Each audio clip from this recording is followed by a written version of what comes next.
Shri K Anilkumar, നോക്കൂ, ഇപ്പോൾ പഞ്ചാബ് BJPക്ക് സാധ്യത കുറഞ്ഞ സംസ്ഥാനമാണ് പഞ്ചാബ്. അവിടെ മുഖ്യകക്ഷികൾ ആം ആദ്മി പാർട്ടിയും കോൺഗ്രസുമാണ്. അവർ സഖ്യമായിട്ട് മത്സരിക്കാൻ ഒരു സാധ്യതയില്ല.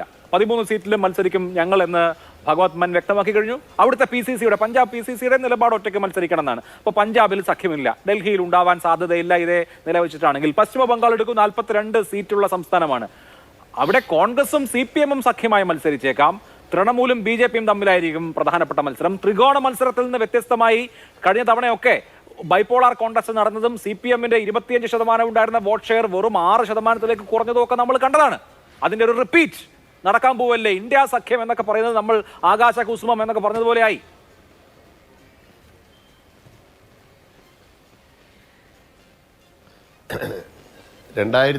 ലാണ് ഇന്ത്യ രാജ്യത്ത് ഗുജറാത്ത് വർഗീയ കലാപത്തിന് ശേഷം അന്നുണ്ടായിരുന്ന NDA പുറത്താക്കണം, വാജ്പേയിയെ പുറത്താക്കണം എന്ന ഉറച്ച തീരുമാനത്തോടെ ഇന്ത്യ രാജ്യത്ത് ഒരു പോരാട്ടം ആരംഭിച്ചത്. ആ തെരഞ്ഞെടുപ്പിന് മുന്നേ വിവിധ സംസ്ഥാനങ്ങളിൽ സഖ്യമേ ഉണ്ടായിരുന്നില്ല. കേരളത്തിൽ അറിയാവുന്നതുപോലെ LDF UDF തമ്മിൽ മത്സരിച്ചു. കോൺഗ്രസിന് ചരിത്രത്തിലാദ്യമായി ലോകസഭയിൽ കോൺഗ്രസിന് ഒരു സീറ്റ് പോലും കേരളത്തിൽ നിന്ന് 2004 കിട്ടിയില്ല. പക്ഷേ അഹമ്മദ് ഉൾപ്പെടെ കോൺഗ്രസ്സുകാർക്കുൾപ്പെടെ 6 മന്ത്രിമാർ 2004 മുതൽ കേരളത്തിലുണ്ടായി. കേന്ദ്രമന്ത്രിമാരുടെ കാര്യമാണ് പറഞ്ഞത്. എങ്ങനെ സംഭവിച്ചു?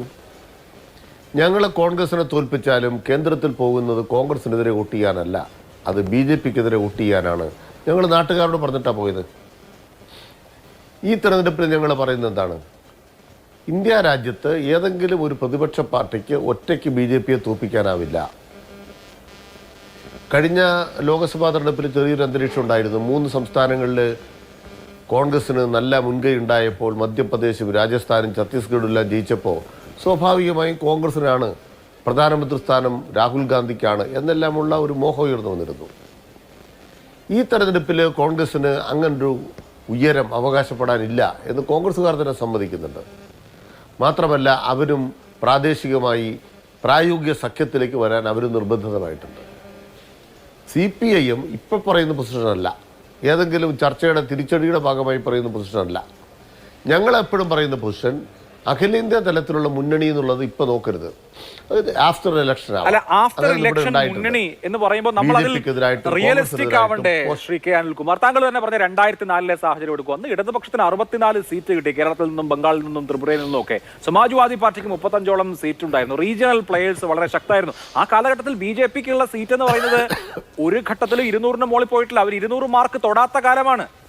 അവർ സഖ്യമായി ഭരിക്കുന്ന കാലമാണ്. ഇന്ന് തനിച്ച് കേവല ഭൂരിപക്ഷം നേടിയ 300-ലധികം സീറ്റ് സ്വന്തമായി നേടാൻ കഴിയുന്ന ഒരു വലിയ ഫോഴ്സായിട്ട് BJP അവിടെ നിൽക്കുന്നു. ഈ പറഞ്ഞ പ്രാദേശിക പാർട്ടികൾ ദുർബലമായിരിക്കുന്നു. ഇടതുപക്ഷം 64 പോയിട്ട് ഇപ്പോൾ വൻ അത്ഭുതം സംഭവിച്ചാൽ പോലും 20 എത്താനുള്ള സാധ്യതയില്ല എന്ന് നിങ്ങൾക്ക് തന്നെ അറിയാമല്ലോ. അപ്പോൾ അങ്ങനെ മറ്റു കക്ഷികളൊക്കെ ദുർബലമായ പരിസരത്തിൽ 2004-ലെ ഉദാഹരണം വിലപ്പോവില്ലല്ലോ.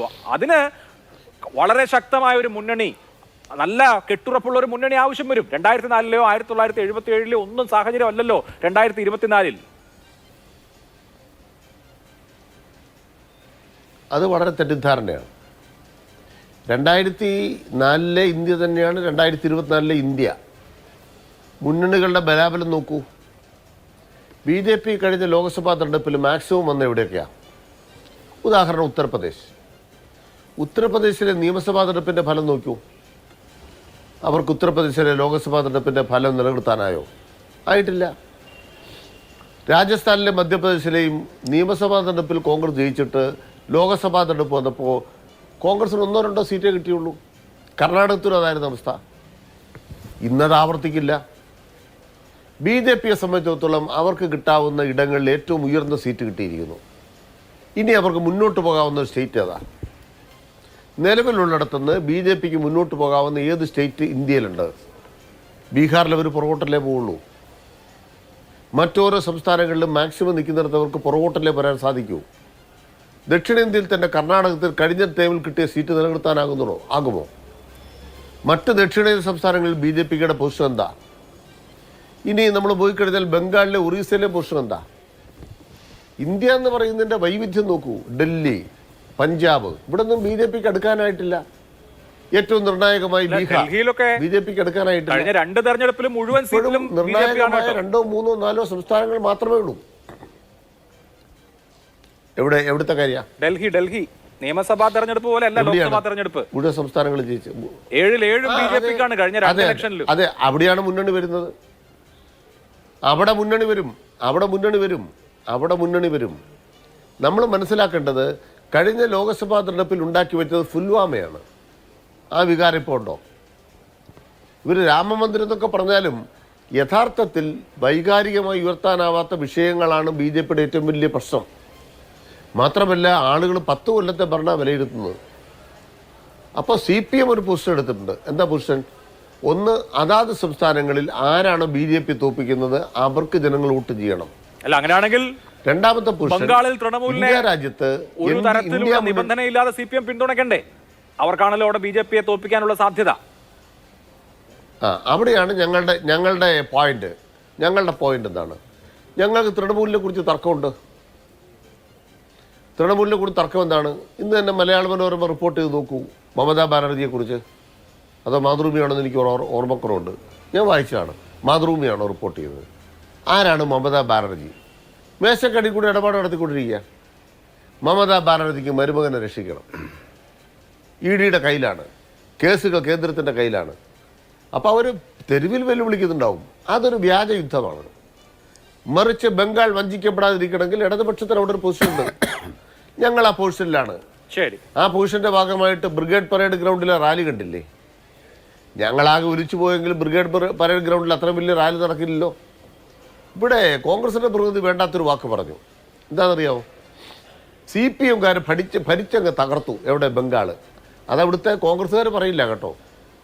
കാരണം CPMന്റെ 34 കൊല്ലക്കാലത്തെ ഭരണത്തെ സംബന്ധിച്ച് ഒരു വ്യത്യസ്ത അഭിപ്രായം ഇപ്പോൾ അവിടെ ഇല്ല. അതിന് കാരണം എന്താണെന്ന് വെച്ചാൽ CPMന്റെ ഭരണം എന്ന് പറയുന്ന അഴിമതി ഭരണം അല്ലായിരുന്നു അവിടുത്തെ ആളുകൾ പറയുന്നത്. തൃണമൂൽ കോൺഗ്രസിന്റെ ഭരണത്തെക്കുറിച്ചാണ് ആളുകൾ മോശം പറയുന്നത്. ആ തൃണമൂൽ കോൺഗ്രസിന് എതിരായി ജനങ്ങൾ വോട്ട് ചെയ്യുന്ന BJPക്ക് പോകാതിരിക്കാൻ ഞങ്ങൾ നിലപാട് സ്വീകരിക്കും. അത് ബംഗാൾ ഞങ്ങളുടെ കരുത്താവും. അതാണ് ഞങ്ങൾ വിശ്വസിക്കുന്നത്.